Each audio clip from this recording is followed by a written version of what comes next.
Hey, YouTubers, it's me, Lonnie Clark, Nuts for Art again. I know it's been a really long time since I've talked to you or even made any kind of a videos. And as you can imagine, I mean, this has been intentional. I sort of stopped when I started hearing about all the super censorship of YouTube. And then I guess I've just been frustrated with the fact that it feels like we're living in an idiocracy, to be honest. It's the most insane thing. There isn't anything that is in our culture that is actually correct. And it's just, I don't know. I've been going through this mindset about, is it worthwhile to make YouTube videos, or is it just part of the system overload where there's just too much chatter, too much information, what's valuable, not valuable. I read John Goffman's whole book on my YouTube channel. I don't think many of my new listeners or followers have listened to it, although TJ Washington did encourage me to reread it. So maybe I should. I've thought about maybe rereading the video, his entire book again. Maybe I could read it better and absorb some second information. But this is kind of my thinking about it, because I've been talking to my co-host Jerome, who's become a really dear friend of mine, and if you've listened to my radio show, the Age of Fission radio show, I speak about this almost every single show. I can't get it out of my mind that the chemical trails in the sky and the nuclear industry are somehow all interconnected. I heard this on Dane Wigington's show, that they were started around the same time. And it really goes down to this idea that we're still living in the Manhattan Project. And under the Manhattan Project, it's just based on, really secrecy, lies, allowing a second government to take control of our real government. Like, our real government isn't, most of us even acknowledge. That's the weird part. Most of us acknowledge that our government isn't our government. That's what starts this whole libertarian, independent. I'm an independent because people don't want to be a Democrat and they don't want to be a Republican. Well, I don't want to be any of it. What I want is our government to function. I want us to participate in our democracy. Now, check this out. So I have to write a letter to make an appointment with my congressman about closing down the Columbia generating station. I have to write them a letter. And I'm not going to meet with my congressperson. I'm going to meet with a staff member in their office. Now, how insane is that I had called their office and say, yeah, I get it, that you can't, this is a serious issue. I want to have an appointment with someone in your office. I knew I wouldn't meet with him. And then they're like, yeah, write a letter. We need, just so that we have something in writing. That's what she said. So they want us to commit, but the nuclear liars can just lie about everything. The reason I'm doing this podcast tonight, and I guess I'm calling it a podcast because I'm doing it live. It's at midnight. How freaking insane to do a Google Plus live at midnight. But I finished work just a little while ago. And it is 32 years ago is when Chernobyl disaster was becoming apparent to the world. That's when they realized it was just so big. But if we think it's going to be any different, the people of Pripyat, I think it was called Pripyat, they were not evacuated right away. They didn't get a warning sign. It went on for 2 days. Children played outside. Their teachers took them outside to exercise in the radioactivity. And it's not over. There are still children being born today from parents who had problems but were able to have children. Their kids are all have serious issues. There are still people who are sterile, who can't give birth, who have miscarriages. Um, the cancer rate, we can't even talk about that. We're being expected to just say, oh, okay, cancer's normal. And we're going to go, okay, doc, I've got cancer, so give me some radiation so I can get over my cancer. Drink it up, baby. No. This is not living. What they want us to do is not living. Who is it? Gerald Celente. I follow Gerald Celente, and he calls it Slavelandia. I love Gerald Celente. He's totally hilarious. He's like, they're creating Slavelandia. Pretty much, guys. I mean, look at me. I just work till like late because I have odd hours because I have someone who's on the other side of the planet that I'm helping. So we have to talk at different hours and have to work at different hours. Slavelandia, right? Although I'm not really a slave. I have a pretty good life. And that's the weird part about the nuclear contamination is we can have a good life, but pretty soon we're like frogs in a barrel. And guess what? The water's already too hot for us to jump out of. I mean, Fukushima. They're calling Chernobyl the worst accident on the planet in the nuclear industry.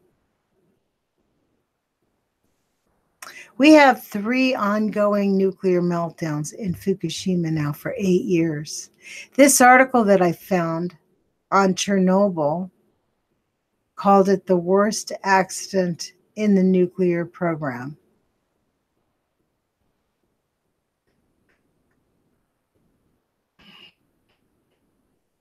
And that wasn't written by the nuclear industry. It was written by a journalist who obviously thinks that Fukushima is like not that bad, right? I mean, that's the problem is it's the industry. It's all of it. This is why I haven't put out a video. This is exactly why. Because when I put out a video and I'm just sort of talking about some of the issues, I get some of the ugliest comments. And the reason they do that is to keep me from coming back on. And it's just like, that's how bullies work, right? And that's what the nuclear industry does. There's a few people that just, it's like Tom says, it's like a compliment. These people are wackadoodle, like they're going to do whatever. Like Tom says, you get 1 million thumbs down, it's a good thing. I don't know if that's a good thing. I don't like that negativity. And frankly, it's just not, it's not conducive. This is why I like the whole YouTube thing. This is why I've had a really hard time figuring out if it's worthwhile. But then today there was a video by Rad Chick, Christina Consolo, who she said something like, I know I haven't been putting out videos, but Christina Consolo, Rad Chick, put out a lot of information at the beginning of Fukushima. And clearly and understandably, and didn't talk like a doctor, and did interviews, and really was hugely making a difference before she got sick. And the last few years, she's had some very serious medical problems and has gotten better. But it made me realize, like, goodness gracious, people, once you discover and really grasp the severity of what is going on, we can't really just walk away from it because it's coming to us. It is here. It's in all of our food. If any of you, and in fact, I encourage my viewers to go to ucytv.com, ucy.tv, and then look up my podcasts under the show archives and listen to the shows by Heidi Lambert. Inevitably, she talks about the food because she grew up there, and most of our apples, most of our potatoes, most of our rice, our food basket is in downwind, if not directly across from the Hanford Reservation, and has been since World War II. And actually, the government actually got the farming industry started out there, paid farmers to grow the milk, the dairy cows, to do all of that, right next to the Columbia Gorge across from Hanford. Now, I don't know what you guys think, but to me, that just seems like not a coinky dinky, right? So, but all this information is out there if we want to find it. And that's the question is, do people really want to find it, or do we want to find it? I mean, Guy McPherson says we have less than 10 years. Stop fretting over it. It's completely pointless to try to change it, to do anything. I don't think he says it's pointless to try to change it, but he does say that you need to prepare, that things are going to be grim.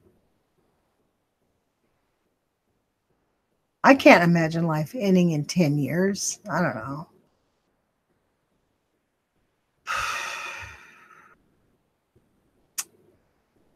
This is the thing.